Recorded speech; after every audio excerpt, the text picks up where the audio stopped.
पिछले एपिसोड में हमने देखा था कि वू टाई वांग के पास आ चुका था ताकि वहां पर आने के बाद वो उसे मना सके कि यहाँ पर जो फोर अलायंस सेक्ट के अंदर इतनी ज्यादा बर्फ गिर रही है ब्लड टेरिटरी के सेक्ट वालों की वजह से उसमें उसका साथ दे सके। वांग यहाँ पर इस चीज के लिए उसे मना कर देता है क्योंकि अभी वो बिला वजह किसी भी मुसीबत में नहीं पड़ना चाहता था। लेकिन उसके मना करने के बाद वहाँ पर कुछ बदमाश लोग आ जाते हैं जो सभी यहाँ पर वांग से बदला लेने के लिए आए थे कि आखिर उसकी हिम्मत कैसे हुई उन लोगों को मना करने की। उन सभी ने बहुत ही स्ट्रॉन्ग अटैक वांग के ऊपर करने की तैयारी शुरू कर दी थी, जिसके बाद यहाँ से ये एपिसोड शुरू होता है। तो इस एपिसोड की शुरुआत में जैसे ही उन तीनों के तीनों नेटसेट 100 लेवल के कल्टीवेटर ने अपनी स्वॉर्ड को समन कर लिया था, वांग वहां पर कह रहा होता है यार 30 सालों तक के मैंने अभी किसी की जान नहीं ली, मेरी पूरी बदन की हड्डियां ना एकदम अकड़ चुकी है, मन तो बहुत ज्यादा कर रहा है किसी की जान लेने का, तो लगता है कि यहाँ पर से आज शुरुआत करनी होगी। इसके बाद वांग वहां पर अपनी पावर का इस्तेमाल करते हुए अपनी रेड लाइटनिंग की पावर को एक्टिवेट करता है और उसकी मदद से जो स्वॉर्ड यहाँ पर उसके घर के ऊपर गिरने वाली थी उस स्वॉर्ड को वहां पर चकनाचूर कर देता है। वो जो बड़ी वाली स्वॉर्ड थी लाखों स्वॉर्ड से मिलकर बनी हुई थी, लेकिन जैसे ही वांग के रेड लाइटनिंग का अटैक उस बड़ी वाली स्वॉर्ड पे लगा, उस स्वॉर्ड के अंदर से जो लाखों स्वॉर्ड थी वो सभी अलग अलग हो जाती है। इस वजह से वो स्वॉर्ड वहां पर डिस्ट्रॉय हो चुकी थी। तीनों के तीनों कल्टीवेटर दंग रह जाते कि अरे बाप रे ये क्या हुआ यहाँ पर। इसके बाद वहां पर वांग आ जाता है जो कि अभी जैसे ही बूढ़ा लग रहा था उसने थोड़ा फाइट करने के लिए अपना हुलिया चेंज कर लिया होता है ताकि फाइट के दौरान वो थोड़ा हैंडसम और स्मार्ट तो लगे। इसके बाद वो जवान होने के बाद वहां पर उनके सामने आकर खड़ा हो जाता है ताकि बड़े आराम से इनका यहाँ पर खेल खत्म कर सके, क्योंकि 30 साल से सो रहे मॉन्स्टर को जो इन लोगों ने जगा दिया था अब वो तो उनके ऊपर कहर बनकर बरसेगा ही। वांग के वहां पर आने के बाद उसका ऑरा का प्रेशर ही इतना ज्यादा था कि कोई वहां पर हिल तक नहीं पाता। इसके बाद वांग वहां पर जितनी भी स्वॉर्ड के टुकड़े उड़ रहे थे उन सभी की सभी स्वॉर्ड के टुकड़ों को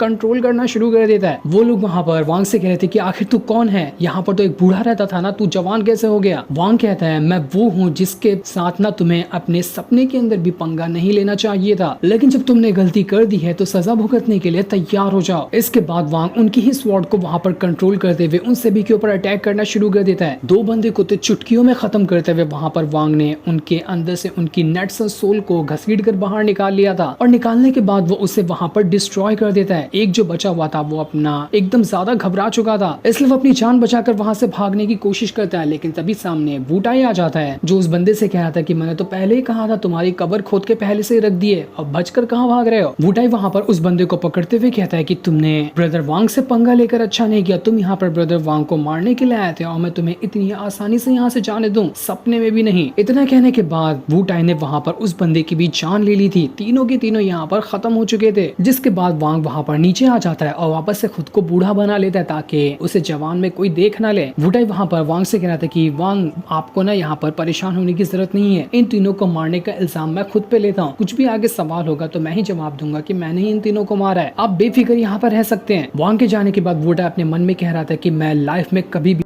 इस वांग जैसे बंदे से दुश्मनी नहीं लूंगा, इसके साथ मैं दोस्ती बना के रखूंगा ना, उसी में मेरी भलाई है, वरना ये खड़े खड़े मुझे चीर देगा, मुझे पता तक नहीं चलेगा। वांग जैसे अपने घर के अंदर आया था वहां पर ओल्ड मैन आ जाता है जो वांग से कह रहा था कि अरे लगता है मैंने यहाँ पर ना कुछ लड़ाई वगैरह की आवाज सुनी, उस वजह से मेरी नींद खुल गई, इसी वजह से मैं भागा भागा यहाँ पर देखने के लिए आया कि यहाँ पर क्या हुआ है, लेकिन मेरे आने से पहले तो सारा मामला ठंडा हो गया। इतनी अच्छी फाइट देखने का मौका मिल रहा था लेकिन मैंने उसे मिस कर दिया। वांग अपने पास से वही स्पिरिचुअल वाटर की बोतल निकालता है, ओल्ड मैन को देते हुए कहता है कि लो इसे पी लो, ये आपकी बॉडी को गर्म करने में मदद करेगा। ओल्ड मैन वांग से कहता है कि अरे वाह बड़ा मेरा ख्याल आ रहा है, चलो कोई बात नहीं, ये तो बहुत अच्छी बात है। इसके बाद वो अपने पास से चिकन निकाल कर वहां पर खाना शुरू कर देता है। खाते खाते वो वांग से ये भी कह रहा था कि तुम्हारा तो ट्रांसफॉर्मेशन ऑफ गॉड लेवल को रीच करने का जो सफर है ना, ऐसा लग रहा है कि बस वो कुछ कदम ही दूर है। अभी तो वैसे भी तुमने देखा होगा कि यहाँ पर कितना बड़ा वॉर का माहौल चल रहा है, तो मेरे ख्याल से ना इस वॉर के माहौल का तुम्हें फायदा उठाना चाहिए और फायदा उठाते साथ ही अपना transformation of god level breakthrough कर लेना चाहिए, क्योंकि अगर तुमने यहाँ पर अपना ब्रेक थ्रू नहीं किया ना तो क्या पता इस वॉर की वजह से तुम्हें भी आगे चलकर कोई नुकसान हो जाए और तुम इनके हाथों हो सकता है कि मारे भी जा सकते हो, इसलिए तुम्हारे पास पावर तो होनी ही चाहिए ना। वांग वहां पर ओल्ड मैन से कहना था कि मैं यहाँ पर बस एक चीज जानना चाहता हूँ कि आखिर ब्लड टेरिटरी जो है उसने यहाँ पर हमला क्यों किया, ये वॉर आखिर स्टार्ट किस लिए हुई है। वू टाई ने मुझे नहीं बताया, हो सकता है कि आपको इसकी वजह मालूम हो। ओल्ड मैन बताता है कि इस कंट्री ने ना ब्लड टेरिटरी के अंदर घुस कर वहां से वो फर्नेस चुरा लिया था, जिस वजह से ना ब्लड टेरिटरी के लोग बहुत ज्यादा भड़क चुके हैं और वो लोग इस फोर अलायंस को खत्म करने के बाद इनसे वो फर्नेस हासिल करना चाहते हैं। ये सुनकर वांग को याद आता है कि अरे हाँ, ये तो वही फर्नेस है ना जिसके बारे में वू टाइम मुझे बात कर रहा था, जिसके पीछे मिस्टर जू भी पड़ा हुआ था। ये लोग यही फर्नेस की बात कर रहे थे। ओल्ड मैन वहाँ पर वांग को बता रहा था कि वो जो फर्नेस है ना वो कोई मामूली चीज नहीं है, जो भी अगर उसे अपने हाथ में लेना तो वो एक चाबी की तरह है जो तुम्हें इमॉर्टल रेल्म के अंदर पहुंचा सकती है। वो जगह बहुत ही ज्यादा खतरनाक है जहाँ पर हेवन और अर्थ की स्पिरिचुअल एनर्जी मौजूद है। ऐसा ही यहाँ पर सिर्फ एक फर्नेस नहीं है बल्कि ऐसे 4 फर्नेस है, 4 अलग अलग एलिमेंट की पावर के। विंड हो गया, रेन हो गई, थंडर हो गया और लाइटनिंग हो गई। इन चारों की पावर का अलग अलग फर्नेस मौजूद है। वांग कहता है अच्छा, तो अब मुझे समझ में आया कि आखिर ये सारे के सारे लोग उस फर्नेस के पीछे क्यों पड़े हुए हैं, क्योंकि फर्नेस एक ऐसी दुनिया में जाने की चाबी है जहाँ जाकर कोई भी अपनी कल्टीवेशन पावर को बढ़ा सकता है। ओल्डमैन वहाँ पर बता रहा था कि जो इमॉर्टल रैम है ना पहले बहुत ही ज्यादा अच्छी जगह हुई करती थी, वहाँ पर बहुत सारे लोग रहते थे, लेकिन वहाँ पर एक बहुत ही खतरनाक बैटल हुआ जिसके अंदर सारे के सारे लोग मारे गए, लेकिन अब वहाँ पर कोई भी नहीं रहता है। वो जगह पूरी तरह से एम्प्टी है। स्पिरिचुअल ऑरा तो वहाँ पर मौजूद है लेकिन वहाँ अब कोई लोग नहीं मौजूद है। वांग ये सुनकर एकदम हैरान रह चुका था कि क्या सब के सब मर गए, कोई भी जिंदा नहीं बचा, इतना खतरनाक बैटल था क्या वो।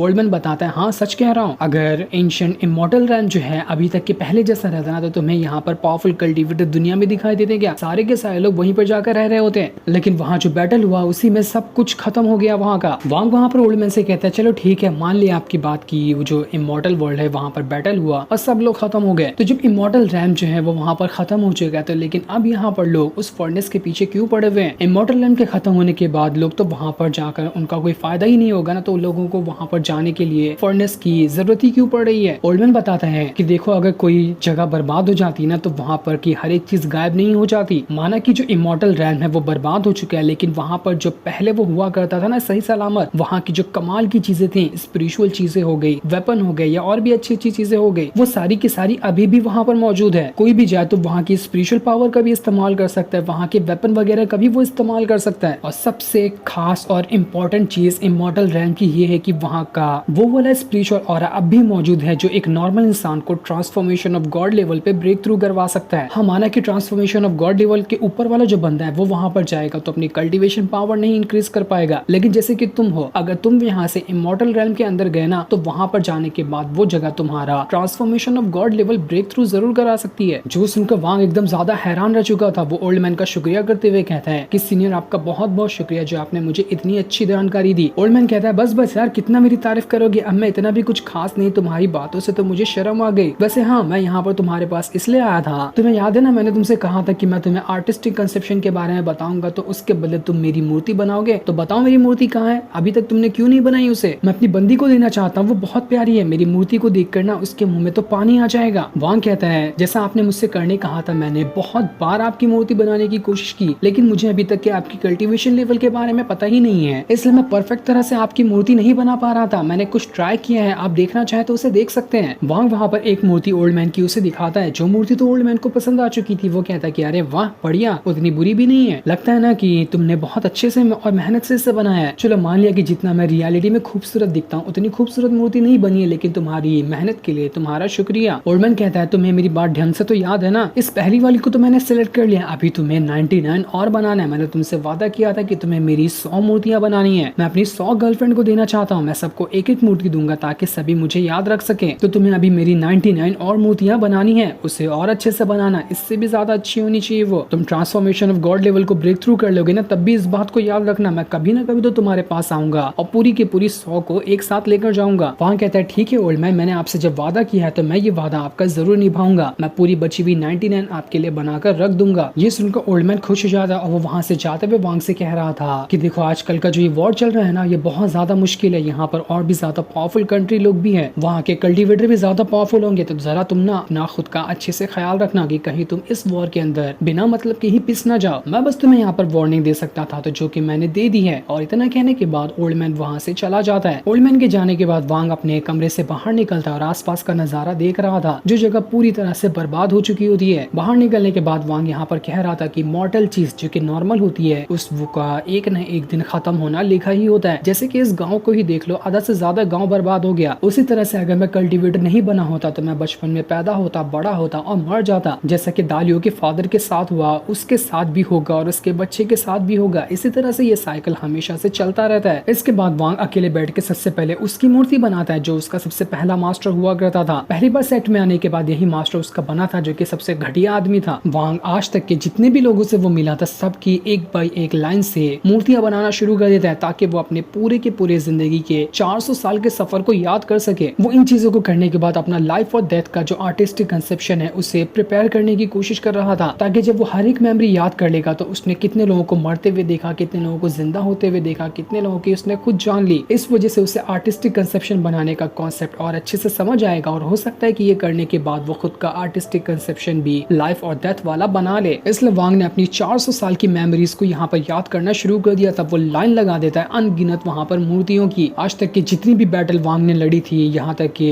फूजियान हो गया, उसका पोता हो गया जिससे उसने मार दिया था, हर एक इंसान को वो याद कर रहा था। वो इतनी मूर्तियां वहाँ पर बना देता है कि मूर्तियों का पूरा एक बहुत ही ऊंचा पहाड़ बन चुका था। अनगिनत उसके अंदर मूर्तियां समाई हुई होती है। वांग यहाँ पर कह रहा था कि इन 400 साल की मेमोरी ने मुझे बहुत ही अच्छी तरह से सिखा दिया है कि आखिर लाइफ क्या होती है और डेथ क्या होती है। उसके बाद वो जितनी भी मैं वहाँ पर मूर्तियां बना कर रखा था, सभी की पावर को अपने अंदर एब्जॉर्ब करना शुरू कर देता है। वो सारी की सारी मूर्तियां एक बड़ा ही आर्टिफैक्ट जैसा चीज बना रही थी। उस आर्टिफैक्ट को वांग अपने अंदर ही समा लेता है, जिसे समाने के बाद उसे उसकी 400 साल की मेमोरी एक बार फिर से अच्छी तरह से रिकॉल हो चुकी थी। यही चीजों को याद करते हुए वांग बिल्कुल गांव में अकेला आगे बढ़ते जा रहा था। वांग वहां पर कह रहा था कि ये दुनिया सिर्फ इमॉर्टल और कल्टीवेटर के लोगों के लिए ही नहीं बनी कि वो लोग आए और दूसरे किसी इंसान को मार दे। ये दुनिया हर एक वो इंसान के लिए बनी है जिसके अंदर सांसें हैं, चाहे वो इंसान हो, चाहे वो जानवर हो, चाहे वो मॉर्टल हो, या फिर चाहे वो कल्टीवेटर क्यों ना हो। दुनिया हर एक इंसान के लिए बनी हुई है। उसे वो दिन भी याद आने लगता है जब वो पहली बार इस गाँव के अंदर आया था और उसे वहाँ पर दालियो दिखाई दिया था, जो कि उस टाइम बहुत ही छोटा सा था। वो अपने 400 साल की मेमोरी को बहुत ही अच्छी तरह से याद कर रहा था। ऐसा लग रहा था कि वो यहाँ पर अपना लाइफ और डेथ वाला आर्टिस्टिक कंसेप्शन बनाना सीख रहा है, जिसमें वो कामयाब भी होने वाला है। बिल्कुल ही एकदम वांग वहाँ पर इमोशनल हो चुका था इन सारी चीजों को याद करते हुए, क्योंकि 400 साल उसने पहले बिताए थे और 30 साल करीब यहाँ पर इस गाँव के अंदर बिताए। 30 साल का अरसा बहुत ज्यादा होता है कुछ मेमोरीज को कलेक्ट करने के लिए। इसी वजह से वो पूरे गाँव के साथ इतना अच्छे से घुल मिल चुका था कि जैसे कि वो उसी का गाँव हो। पूरे गाँव का हर एक इंसान उसे यहाँ पर याद था। वांग वहाँ पर एकदम जोर से जमीन पे कदम रखता है कि उसके अंदर से बहुत ही ज्यादा स्पिरिचुअल ऑरा बाहर निकलने लग गया था। वांग यहाँ पर कहता है कि 30 साल की जिंदगी ने मुझे सिखा दिया कि आखिर जीना किसे कहते हैं और मरना किसे कहते हैं। जैसे जैसे वो आगे कदम बढ़ा रहा था, उसके अंदर से बहुत ज्यादा पावर निकल रही होती है। ऐसा लग रहा था कि वांग यहाँ पर अपना आर्टिस्टिक कंसेप्शन बनाना सीख चुका है। हर एक कदम के साथ उसका वहाँ पर हुलिया चेंज होते जा रहा था और वो अब बिल्कुल एकदम नए लुक में आ गया होता है। अभी कंफर्म तो नहीं बताया गया, लेकिन जहाँ तक के लगता है कि वांग ने यहाँ पर अपना लाइफ और डेथ वाला आर्टिस्टिक कंसेप्शन बनाना सीख लिया, तभी यहाँ पर उसका बिल्कुल एक नया सा लुक आ गया होता है, क्योंकि वो अब लाइफ और डेथ के कंसेप्ट को बिल्कुल अच्छी तरह से समझ चुका था। इसके बाद वांग वहाँ पर अपनी पूरी पावर का इस्तेमाल करते हुए अपनी रेड लाइटनिंग की पावर को एक्टिवेट करता है, और उसे एक्टिवेट करने के बाद वो वहाँ से उड़कर चला जाता है, क्योंकि अब उसका यहाँ पर गाँव में आने का मकसद पूरा हो चुका था। वो यहाँ पर आने के बाद खुद को एक मॉडल इंसान में ढालना चाहता था, ताकि वो एक्सपीरियंस जान सके कि आखिर मॉडल इंसान के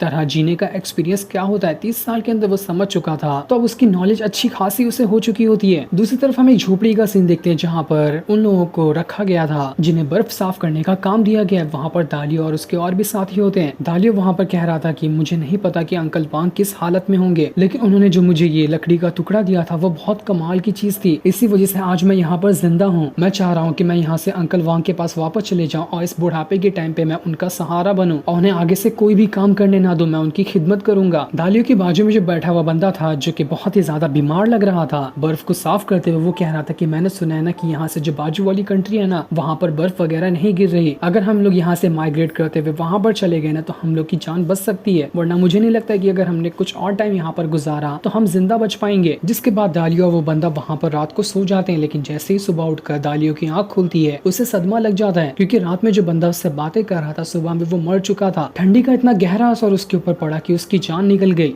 दालियो के पास वांग का दिया हुआ लकड़ी का टुकड़ा था, इस वजह से वो तो बच गया, लेकिन उसका साथी वहाँ पर नहीं बच सका। वहाँ पर मौजूद सारे लोग उस बेचारे बंदे को मरा हुआ देखकर एकदम ज्यादा उदास हो जाते हैं। लेकिन तभी घर में सिपाही आता है, सारे लोगों से कहता है कि यहाँ खड़े खड़े कितनी बर्फ पड़ी है, बाहर जाकर उसे साफ करना नहीं है क्या, जल्दी जाओ उसे साफ करो। इसलिए बेचारे सारे लोग डर के मारे दोबारा से बर्फ साफ करने के काम पर चले जाते हैं। लेकिन दालियो घबरा चुका था कि यहाँ पर उसका साथी मर गया, तो उसकी वाइफ जो है वो किस हालत में होगी। वो उसी बर्फ के अंदर भागते हुए अपनी वाइफ को आवाज लगा रहा था कि तुम कहाँ पर हो। चारों तरफ वो उसे ढूंढ रहा था कि कहीं उसकी वाइफ की हालत गड़बड़ ना हो गई हो। साथ ही वो वांग को भी आवाज लगा रहा था कि अंकल वांग आप कहाँ पर हो, आप ठीक तो हो ना, मैं आ रहा हूँ आपको ढूंढने के लिए, आपको कुछ नहीं होगा, मैं यहाँ से हम सबको बाजू वाली कंट्री में ले जाऊंगा, वहां जाने के बाद हम सब एकदम सेफ रहेंगे। पर तभी बर्फ के अंदर उसे कई सारे मरे हुए लोग दिखाई देते हैं जो सभी काम करते करते बर्फ के अंदर ही जमकर मर चुके थे। उन्हें मरा हुआ देखकर तो दालियो एकदम ज्यादा घबरा जाता है कि बाप रे यहाँ पर क्या हो रहा है। हर तरफ मरे हुए लोगों का ढेर था वहाँ पर, ऐसा लग रहा था कि ये जगह पूरी कब्रिस्तान है, अनगिनत लाशें वहाँ पर पड़ी होती है। दालियो को तो वहाँ पर एकदम सदमा लग जाता है, वो जोर जोर से वहाँ पर चिल्लाकर रोने लग गया था कि नहीं, कैसे भी करके मैं अपने परिवार को इस जगह से बाहर ले जाकर ही रहूंगा, यहाँ पर मेरा परिवार ऐसे नहीं मर सकता। जब दालियो ऐसा सोच ही रहा था कि उसके आसपास एक रेड कलर का ऑरा फैलना शुरू हो जाता है, क्योंकि ऐसा लग रहा था कि यहाँ पर वांग आ रहा है जो दालियो को समझाने के लिए आ रहा होगा। और कुछ ही देर बाद वांग वहाँ पर आ जाता है जो कि एकदम ज्यादा जवान और बिल्कुल हट्टा कट्टा लग रहा था। वो दालियो के सर पे हाथ रखता है, उसके हाथ रखते साथ ही उसका स्पिरिचुअल ऑरा दालियो के अंदर जा चुका था। ऐसा महसूस करते साथ ही दालियो को ऐसा लगता है कि उसके पीछे अंकल वांग है, क्योंकि वो प्रेजेंस को महसूस कर पा रहा था कि ऐसी प्रेजेंस तो मुझे तभी आती थी जब मेरे आसपास अंकल वांग होते थे। पर जैसे वो पीछे मुड़कर देखता है उससे तो एकदम गहरा सदमा लग जाता है कि यहाँ पर अंकल वांग जैसा ही लग रहा था उसे, लेकिन वो अंकल वांग नहीं बल्कि तो कोई एकदम जवान और हट्टा कट्टा बंदा है जो कि इतना ज्यादा खूबसूरत है, उसके अंदर से इतना ऑरा निकल रहा है कि दालियो की आंखें वहाँ पर चौंधिया रही होती है। वांग वहाँ पर दालियो से कह रहा था कि तुम्हें घबराने की कोई जरूरत नहीं है, जिसे तुम समझ रहे हो, हाँ मैं वही हूँ। इसके बाद वांग अपनी पावर का इस्तेमाल करते हुए दालियो को वहाँ पर बेहोश कर देता है। वांग यहाँ पर दालियो, उसकी वाइफ और उसके बच्चे सभी को निकाल कर दूसरी कंट्री में ले जाने के लिए आया हुआ था, ताकि पहले वो यहाँ पर इन सभी को बचा ले, उसके बाद जो उसके दुश्मन होंगे उन सभी का वो बैंड बजाएगा। कुछ देर बाद जब दालियो की आंख खुलती है तो वो अपने आप को दूसरी कंट्री में पाता है जहाँ पर बर्फ वगैरह कुछ भी नहीं गिर रही थी, और उसी के बाजू में उसकी वाइफ भी होती है, जिसे देखकर तो दालियो एकदम दंग रह चुका था कि अरे ये मैं कौन सी जगह पर आ गया, ये जगह तो बिल्कुल शांत और एकदम अच्छी है। यहाँ पर उसे अपनी वाइफ को देखकर बहुत ज्यादा खुशी हो चुकी थी, और उसी के सामने उसका बेटा भी खड़ा हुआ था। उसकी कंट्री का जो प्रोटेक्शन शील्ड था उसके बाहर वो तीनों के तीनों आ चुके थे। किसी को कुछ समझ नहीं आता कि हम लोग तो यहाँ पर अचानक से बेहोश हुए और आँख खुली तो हम लोग यहाँ पर हैं, हमें यहाँ पर कौन लेकर आ गया होगा। दालियो जैसे अपने सामने देखता है, वहाँ पर उसे एक थैला दिखाई देता है जिसके अंदर बहुत सारा सोना था। ये सारा सोना दालियो और उसके परिवार वालों के लिए ही होता है, ताकि आगे चलकर जो नई कंट्री में वो लोग आए हैं यहाँ पर अपना गुजर बसर कर सके। सोने को देखकर दालियो समझ चुका था कि ये काम किसी और का नहीं बल्कि अंकल वांग का ही है। अंकल वांग असल में कोई नॉर्मल इंसान नहीं बल्कि वो एक इमॉर्टल थे जिन्हें मैं पहचान नहीं सका। उन्होंने ही हमारी मदद करके हमें गांव से बाहर लेकर आया ताकि हमारी जान बच सके। वो तीनों की तीनों वहाँ पर जमीन पे सर रखते हुए वांग को यहाँ पर ग्रीट कर रहे होते हैं। उनके सामने वांग तो नहीं था, लेकिन वो उसके लिए ग्रीट करते हुए उसका शुक्रिया दिखा रहे होते कि आपका बहुत बहुत शुक्रिया हमारी मदद करने के लिए। वहीं दूर खड़े वांग जो होता है वो उन तीनों को ही देख रहा था। इन तीनों को सुरक्षित जगह पर पहुंचाकर वांग को बहुत ज्यादा खुशी महसूस हो रही होती है। वांग कहता है मैंने अब यहाँ पर काफी हद तक के एक्सपीरियंस को गेन कर लिया है, तो अब मुझे सिर्फ एक ऐसी जगह चाहिए जहाँ पर मैं 10 साल तक के एकदम अकेले में रहकर कल्टीवेशन कर सकूं। उस कल्टीवेशन के बाद मैं आसानी के साथ ट्रांसफॉर्मेशन ऑफ गॉड लेवल को रीच कर लूं। लेकिन मुझे यहाँ पर इतना अच्छा मौका मिला है इमॉर्टल रैंक के अंदर जाने का, तो वो मैं मौका कैसे गवा सकता हूँ। लेकिन वो मौका हासिल करने के लिए मुझे सबसे पहले इस वॉर में कूद कर इनकी बैंड बजानी पड़ेगी, ताकि वो मुझे फर्नेस मिल जाए और उसके बाद मैं इमॉर्टल रैंक के अंदर जा सकूं। इसलिए वांग सीधा का सीधा वहां से उसी वॉर के अंदर कूद जाता है ताकि सबका बैंड बजाते हुए पूरा वॉर ही यहाँ पर खत्म कर दे। जो सीन दिखाते ही ये एपिसोड यहीं पर एंड हो जाता है। Thanks for watching.